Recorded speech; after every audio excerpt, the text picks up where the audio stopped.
Fresh juicy tomatoes and ground beef with some Asian sauces. Keeping it simple just makes really delicious meals. This is one of my absolute favorite dishes, tomato and beef on rice. Hey everyone, I'm Flo, Dude is behind the camera, and we're all about simple food, simple faith. I know I say it all the time, this is one of my favorites, but this really is my absolute favorite because this is something my grandmother used to make for me when I was a kid and even into my 20s when I would go over for dinner every week. She would make this. You'd think I'd be tired of it, but I'm not. My mom used to make it and I used to make it when I was away living on my own, and now I make it for my kids and they love it too. Okay, I am starting off with 2 medium-sized onions. I'm just gonna slice up.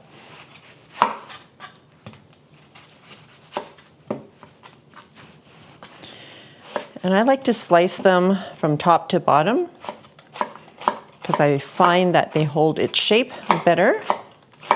I'm making a pretty big batch here today because we really enjoy eating it with a lot of sauce on rice. But if you can always cut the recipe in half, or you can make some and freeze them in smaller batches. I used to do that in college.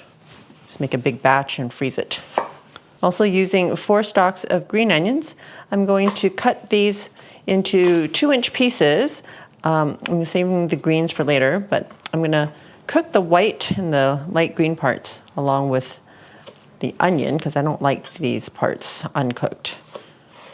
Okay. And these pieces I will set aside for garnish, adding at the very end. So let's try and cut up the tips. Okay. Okay, I'm also using about 5 tomatoes. It's 2 pounds worth. I'm gonna take off the little stem at the top because I don't like biting into those.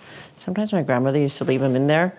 I'm just gonna slice them into 8ths or 6, depending how big your tomato is, I guess. Just cut it up into slices. And if you want to peel your tomatoes as well, you can do that. My grandmother used to grow her own tomatoes, so she always had a lot. Maybe that's why we ate this so much. Okay. Oh, one more thing. My thumb-sized piece of ginger that continues to look like these little thumbs up, which is awesome. Don't forget to give me a thumbs up. All right, you can slice it up, or you can just do like me. And smash the thumb. Yep. Oh. The carnage. I just want the flavor. So just make sure, like I've left the skin on, so I had to clean it really well. And it's just easier for me to pick out. I don't like the little slices of ginger floating around in there and biting into one accidentally. So this is my way of getting the ginger flavor in there without having to pick a whole bunch of them out. Right, I am heating up my pot on medium heat. And I am using a 4-quart Dutch oven today, but you can use a wok or a frying pan so long as you can contain all of the ingredients. I think the Dutch oven for me is probably best today. I'm going to add a tablespoon of vegetable oil and add my onions.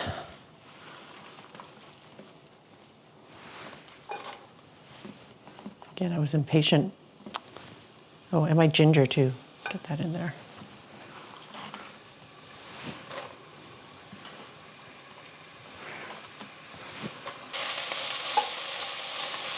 I'm going to cook this for about 2 to 3 minutes, just until the onions are softened.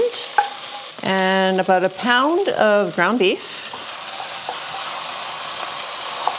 And we want to cook this through, so it's going to take about another 2 to 3 minutes at least. Just break it up.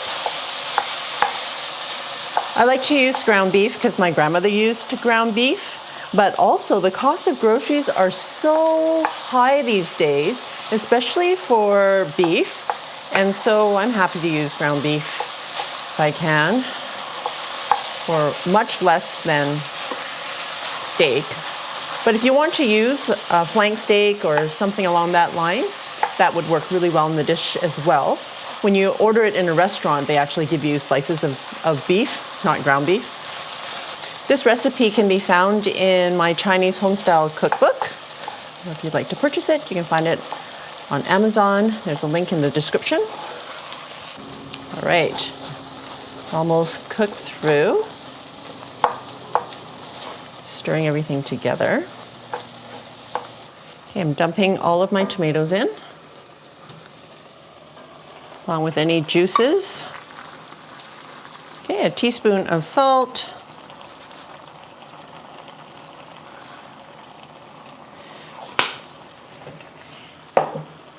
I have a tablespoon of brown sugar, you can use regular sugar, and 3 tablespoons of ketchup. I can hear my grandmother's voice in my head. She tells me to add a little bit of this, a little bit of that, but she never gave me any measurements. So, and I've also enhanced her recipe to include some other things that she might not have included. A tablespoon of oyster sauce, 3 tablespoons of soy sauce, just regular soy sauce.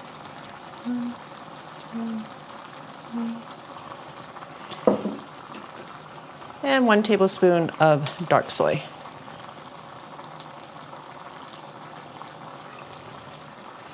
Right, give that a stir. Oh, it smells so good, you guys. So we're gonna cover this and let it simmer. Turn down the heat, let it simmer for about 20 minutes. Just until the tomatoes are softened, and the tomatoes will create its own juices or release its own juices in here. And everything will come together. It'll be delicious. I'm just gonna turn it down to medium-low. All right, see you in 20 minutes. All right, it's been 20 minutes. Oh, it looks so yummy. Look at all the juices. Hey, Google, stop. Okay, we're gonna thicken up the sauce. And you don't have to. My grandmother never thickened up the sauce, but if you'd like to, I have a tablespoon of cornstarch. I'll add a tablespoon of water. Remember that it has to be cool water or room temperature water. Otherwise, the sauce will not, or the cornstarch won't dissolve. It will be all lumpy. And you don't want that.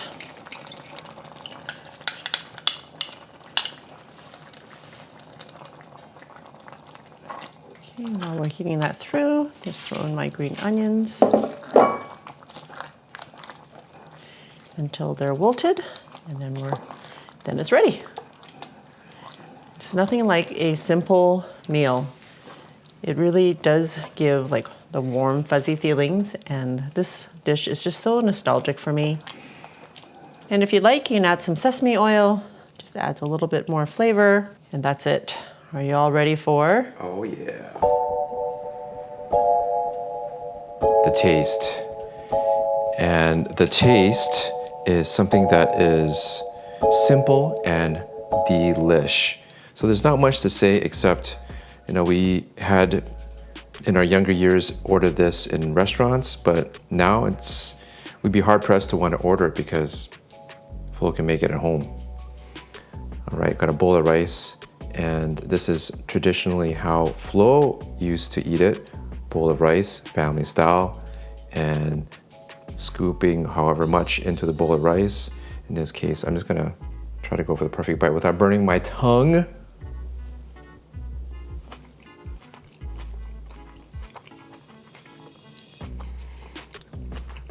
A medley of textures.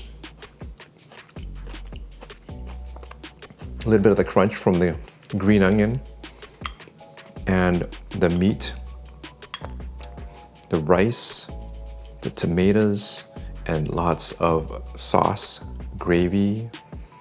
So good. There's not a whole lot to say in a world filled with complexity and stress and time restrictions, where often, we make these decisions to eat stuff that isn't great for us and our families.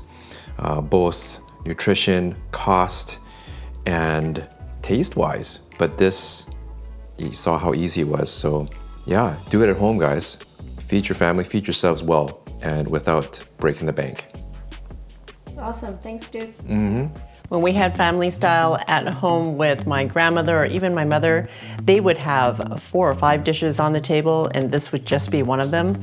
You know, I can't be bothered with that, so I make a big pot and that's all we have with our rice and it is good enough for me. For more Chinese home style recipes, check it out. I will see you over there.